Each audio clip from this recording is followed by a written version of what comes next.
As a KC-10 air crew member, we bring an immense amount of fuel to the AOR and to the fight.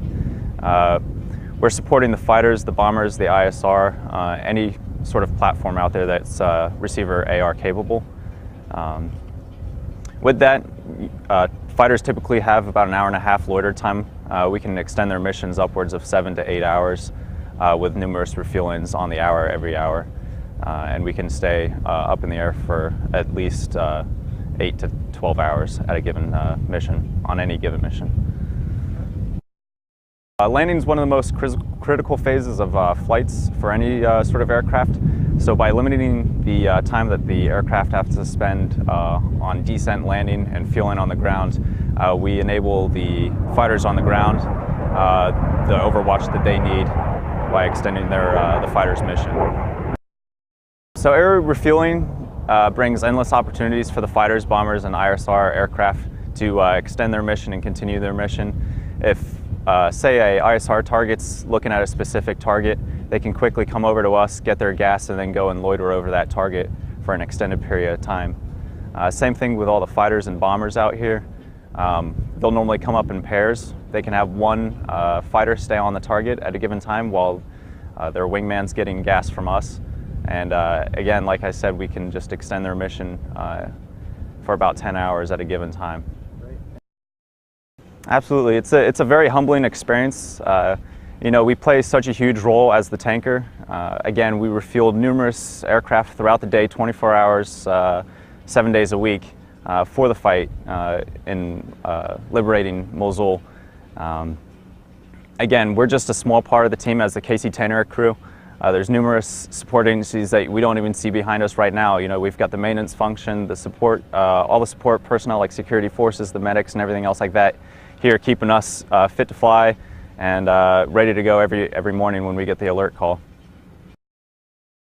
Absolutely. The unique capability about the American tankers is that we train alongside all our coalition partners, both out here and at home. So whenever any coalition aircraft's in need of gas, we can either extend the boom or trail the hose, and our boomer operators will give them the gas that they need. Absolutely. There's been numerous instances where tankers have saved the day. I know the fighters and the bombers are the tip of the spear, and they're the ones that are putting the warheads on the foreheads, as everyone says. But there's been numerous instances where the tanker crews have been there to either relay information from the ISR aircraft to the fighters, and again, just to extend them if they're having a fuel emergency or anything like that, or a malfunction of any sort. We're there to help them out in any way that they may need. Absolutely. So the American tankers are all trained both here and back at home to refuel our coalition partners. We want to extend their range and their performance just as like we want to extend our own. So at any given time you may have an American or an Australian or a British receiver on your wing, and everyone's going to get their gas because we're all contributing to the joint fight. Absolutely. So this is a multi-nation operation that we're performing out here.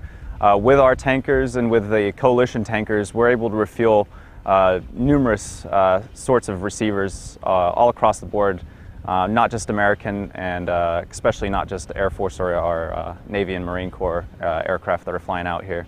In any given operation, we're refueling the Royal Australian Air Force, the Royal Air Force, and numerous others.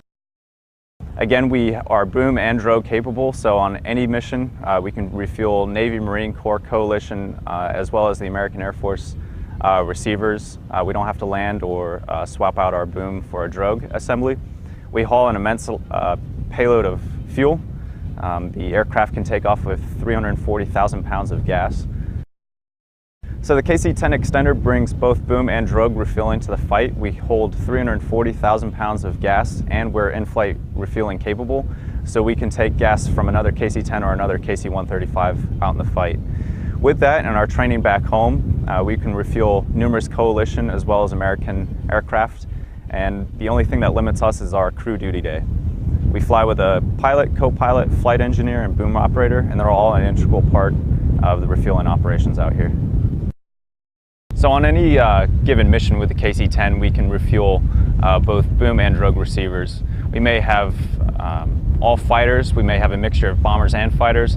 So depending on the offloads, say a B-1 takes 100,000 pounds of fuel, we may only be able to give another extra 30K to the fighters. However, if we're just paired with just fighters all day, we may be able to give upwards of 150,000 pounds of gas to F-16s, F-15s, F-18s, you name it. So I feel like the KC-10 mission out here is very important due to the fact that we're extending the range of the fighters who are providing overwatch to the fight on the ground. Without us, the fighters would have to land, and then close air support and overwatch would go, it would pause while they're refueling on the ground. What would that mean? Being a KC-10 aircrew member out here, part of the coalition fight, is a very humbling experience. Our years of training back home, and as well as out here with our coalition partners, enables us to bring the fight directly to the enemy. Being a KC-10 aircrew member deployed here as a part of the coalition fight against ISIS is a very rewarding and humbling experience. We get to bring years of our training and expertise from back home out here to the fight every day.